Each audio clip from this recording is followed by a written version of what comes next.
Et bonjour à tous les amis, on se retrouve pour une nouvelle vidéo 100% analyse technique. Dans cette vidéo, on va voir le Bitcoin, l'Ethereum, mais aussi certains altcoins qui sont dans des configurations très intéressantes. Donc 100% analyse technique pour voir différents scénarios qu'on va pouvoir identifier, des prises de position qui vont être potentiellement intéressantes. Je précise évidemment que ce n'est pas du conseil en investissement. Je précise aussi que les scénarios qu'on va essayer d'identifier vont pouvoir être modifiés effectivement dans les jours à venir, dans les heures à venir, dans les jours à venir, en cas de mouvement imprévu du Bitcoin notamment. Évidemment, on va essayer d'identifier certaines tendances, mais qui vont pouvoir s'inverser si on est amené à avoir des gros retournements de situation. Bon, globalement, comme vous le savez, depuis hier soir, on est sur un marché dans le rouge qui a reperdu en fait les 10% qu'il avait gagné dans la journée d'hier. Donc, retournement de situation. On va voir un petit peu tout ça dans la vidéo. Donc voilà, beaucoup de choses, 100% analyse technique. Comme d'habitude, je vous invite à vous abonner si ce n'est pas déjà fait, à lâcher un petit like en fin de vidéo si cette dernière vous aura plu, et on va commencer tout de suite. Donc comme je vous le disais, Bitcoin hier a fait de très très belles performances en prenant plus de 10% au cours de la journée, ce qu'il a reperdu aujourd'hui. Qu'est-ce qui s'est passé? Eh bien, comme vous le savez, depuis quelques jours, on était en train de travailler sur le bas du range daily, comme vous le voyez juste ici, et avant-hier, on a confirmé un bon rebond, tout simplement, sur justement le bas de ce range. On a ensuite enchaîné avec la journée d'hier sur une très très belle journée à plus de 10% qui nous a permis de venir chercher des targets en direction des 42 500 $. Mais là, vous voyez qu'on a été rejeté avec précision par le nuage d'Ichimoku en daily. Donc le prix a été rejeté.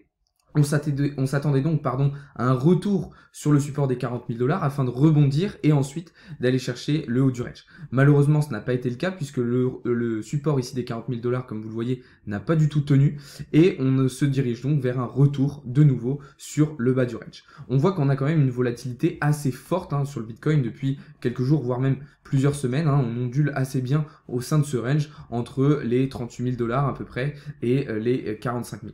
Donc l'objectif reste le même, revenir chercher le haut du range pour tenter une cassure vers les 48 000 et vers les 56 000 $ par la suite, ce qui sera un petit peu la target vraiment clé de ce début d'année 2022 selon moi. Mais le chemin va encore être long, vous voyez qu'on a du mal à sortir de ce range dans lequel on est depuis à peu près mi-janvier, donc ça commence à faire un petit bout de temps, bientôt 2 mois.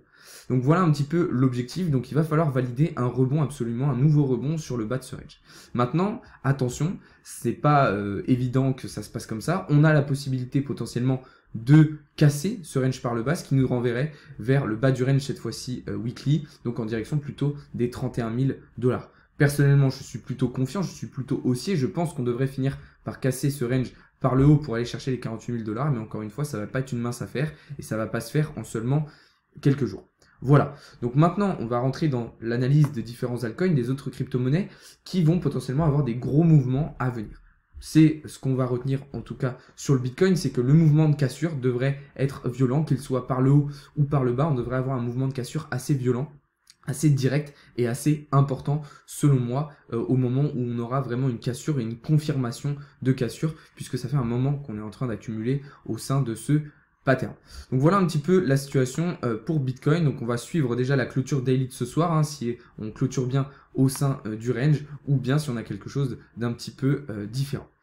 Voilà, on va passer tout de suite à Ethereum qui lui est toujours en train d'évoluer au sein de son pattern d'élargissement symétrique descendant. On avait quasiment confirmé la cassure de ce pattern justement hier avec une belle clôture daily. Malheureusement aujourd'hui, suite à la correction du Bitcoin, eh bien on semble réintégrer en tout cas pour le moment ce pattern d'élargissement symétrique descendant et donc revenir tester le support des 2500 $ une nouvelle fois.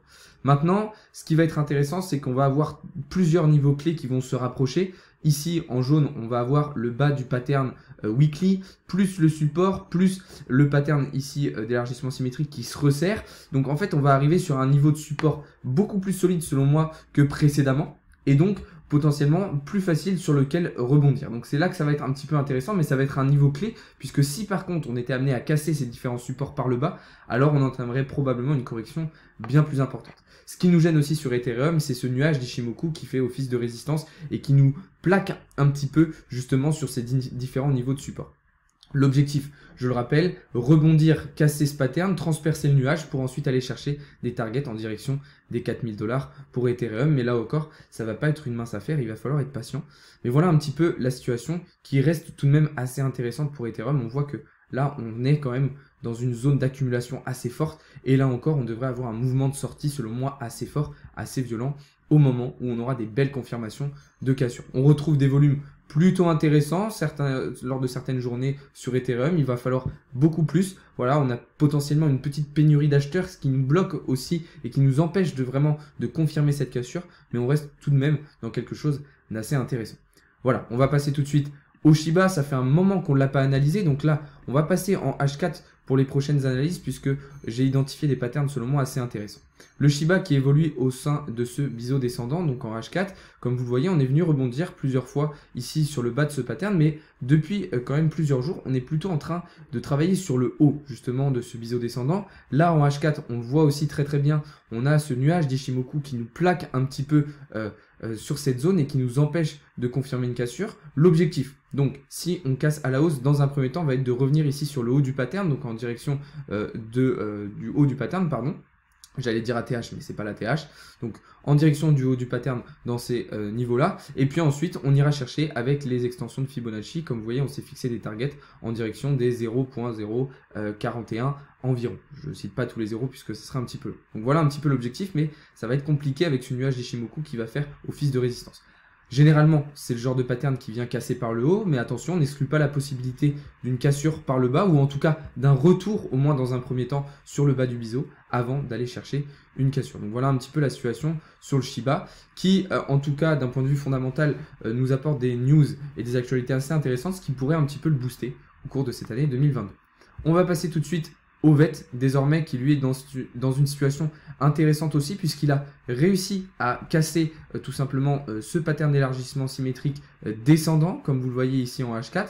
On est venu un certain nombre de fois rebondir de nouveau, faire plusieurs pullbacks en fait tout simplement sur la trendline, retester la trendline, retester les différents supports. Là, on semble se diriger vers une situation similaire puisqu'on a rebondi de nouveau sur le support ici des 4 centimes. L'objectif va être de transpercer le nuage aussi d'Ishimoku en H4 qui va faire office de résistance. C'est dommage, on aurait pu utiliser ici le twist du nuage qui est une zone faible pour se faufiler. Malheureusement, ce n'a pas été le cas. Donc là, on va voir un petit peu la situation. Mais l'objectif est de vraiment rester au-dessus de ce pattern et ne surtout pas les réintégrer. Dans le cas contraire, on entraînerait probablement une correction beaucoup plus importante en direction des 3 centimes. En tout cas, si on arrive vraiment à valider un rebond, l'objectif numéro 1 va être de revenir chercher le haut du pattern en direction des 6 centimes. Et ensuite, avec les extensions de Fibonacci, on peut se fixer des targets en direction des 8-9 centimes, voilà, à moyen terme pour le VET, ce qui serait très intéressant. Je précise encore une fois que ce n'est pas du conseil en investissement. En tout cas, avant de prendre position, comme d'habitude, attendez bien des confirmations de cassure, des confirmations de rebond, quels que soient les patterns que je vais identifier au sein de la vidéo. Voilà. Ensuite, on va passer sur le Link qui, lui, a malheureusement réintégré son pattern d'élargissement symétrique descendant, comme vous le voyez juste ici. Donc c'est dommage, on l'avait cassé une première fois, puis on avait réintégré pour revenir tester le support. On l'avait il y a quelques jours très bien, enfin même hier, cassé par le haut, de nouveau ce pattern, mais vous voyez qu'avec précision, là encore, on a été rejeté par le nuage en H4 qui a fait office de résistance et qui nous a donc renvoyé directement à l'intérieur du pattern. Donc là, il va falloir impérativement de nouveau confirmer une cassure de ce pattern. Dans le cas contraire, alors on serait probablement rejeté sur le bas en direction potentiellement des 11,60 $ pour le Link. Donc voilà, si on arrive à casser de nouveau, à confirmer de nouveau une cassure et à transpercer le nuage, l'objectif numéro 1 va être de venir chercher les 19 $, donc sur le haut du pattern. Et après, à moyen terme, avec les extensions de Fibonacci, l'objectif va être d'aller chercher les 23,79 $, comme vous le voyez juste ici.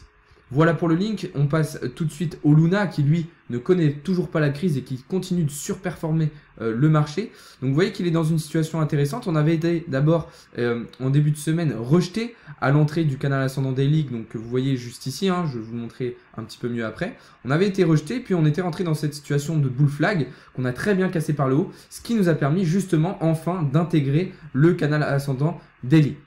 Maintenant attention, on n'a pas encore une intégration vraiment parfaite, pas encore confirmé, donc pour moi il faut rester prudent. On a encore la possibilité d'ici ce soir selon moi d'en ressortir et de revenir travailler plutôt dans la zone des 95 $. Donc on va surveiller la clôture déjà H4 d'ici 2-3 heures et surtout on va surveiller la clôture daily de ce soir qui va être très importante. Comme je vous le disais, l'objectif c'est de réintégrer ce canal ascendant en daily dans lequel on avait évolué pendant plusieurs mois à la fin de l'année 2021. Si on arrive à réintégrer ce canal ascendant, alors je pense qu'on pourra aller chercher très rapidement les 125 $. Ce sont les targets qu'on s'est fixés à moyen terme avec les extensions de Fibonacci que je pourrais même rehausser d'ailleurs, puisque je pense qu'on se dirigerait plutôt vers les 140 $ dans les semaines à venir si on était amené à réintégrer ce canal ascendant. Voilà, Luna, écosystème vraiment en forme dont je vous parle depuis plusieurs mois, il ne connaît pas la crise, il performe, il surperforme même l'intégralité du marché à chaque fois. On voit que dès qu'on a une hausse du Bitcoin, on a un Luna qui part tout de suite à plus 30%, donc très intéressant. Voilà pour cette crypto. On passe tout de suite à la dernière de cette vidéo, c'est tout simplement le RSR. Et pour ce cas-là, je vais repasser en H4, donc lui qui évolue aussi très bien au sein de ce biseau descendant en H4. Vous voyez qu'on avait tenté une cassure. Voilà, hier. Cette cassure malheureusement n'a pas été confirmée. On a aussi de nouveau été rejeté par le nuage d'Ishimoku en H4. Vous voyez que c'est très précis. L'outil Ishimoku est quand même très précis puisque vous voyez qu'à chaque fois, ça a été vraiment chirurgical la manière dont on a été rejeté. Donc on a été rejeté comme je le disais par le nuage, ce qui nous a fait réintégrer tout simplement le pattern, tester les précédents supports. Donc maintenant deux options d'ici ce soir, soit on se maintient dans cette zone, soit on arrive à rebondir et à tenter une nouvelle cassure. Mais attention, il y aura de nouveau le nuage ici au niveau des 1 centime qui va potentiellement nous bloquer et faire de nouveau office de résistance. Si dans tous les cas on arrive à casser ce pattern et à transpercer le nuage, l'objectif sera là encore de revenir chercher le haut du pattern, donc en direction des 2 centimes, puis d'aller chercher ici la résistance quasiment aux 3 centimes. Donc ça va être très intéressant pour le RSR, qui est un écosystème que je trouve particulièrement intéressant et qui a beaucoup de potentiel selon moi pour l'année 2022 et puis même pour les années à venir. Voilà, on arrive au terme de cette vidéo. J'espère qu'elle vous aura plu. Si c'est le cas, comme je vous le disais, n'hésitez pas à lâcher un petit like. Comme d'habitude, je vous invite à rejoindre le canal Telegram gratuit et surtout d'aller sur Instagram puisqu'en ce moment, il y a un concours avec notamment 200 $ de crypto à gagner. Donc tous les liens sont dans la description, je vous laisse aller voir tout ça. Et sur ce, je vous souhaite une très bonne soirée et on se retrouve dès demain matin pour davantage d'analyse. Salut à tous, c'était Alex de Crypto Learning.